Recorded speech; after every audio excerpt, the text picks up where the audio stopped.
Historia ko hatafu maile e tahatolu i he lau maile aneafi kilomita ua nima i he lau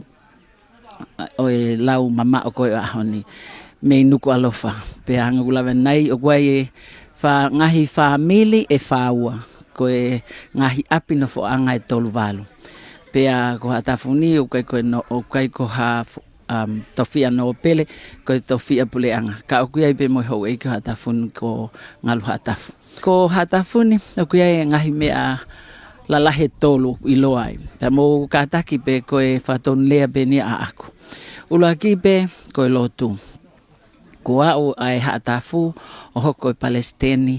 i se stonga tawataina hange ko glave ana ke ko historia ko ia ko e moko puna ia ma ata pe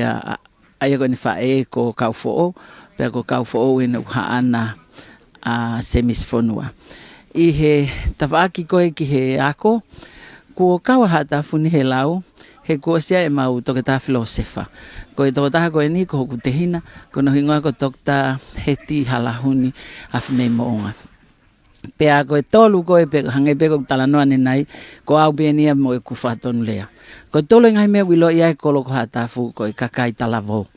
pe te upehe e fe ia ta pa te atleva tali upehen ko si takai fala hatafu ia i palas fe leva upehe o anga fe mele ko e mokopuna o po uha ko mokopuna ia o simaima na ne fanau i a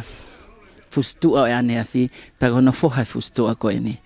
pe a ku kawe ngai mea go e o ku pehe o ku kawa hata helau ko e talanoa e taha figawa mo historia hata funi o ku iai ko kamata anga ngai matanga o kamata me mo fonua o iai me ai o ku pe ko muito tolo ia o iai fanga o ku ko one malama o ku hinga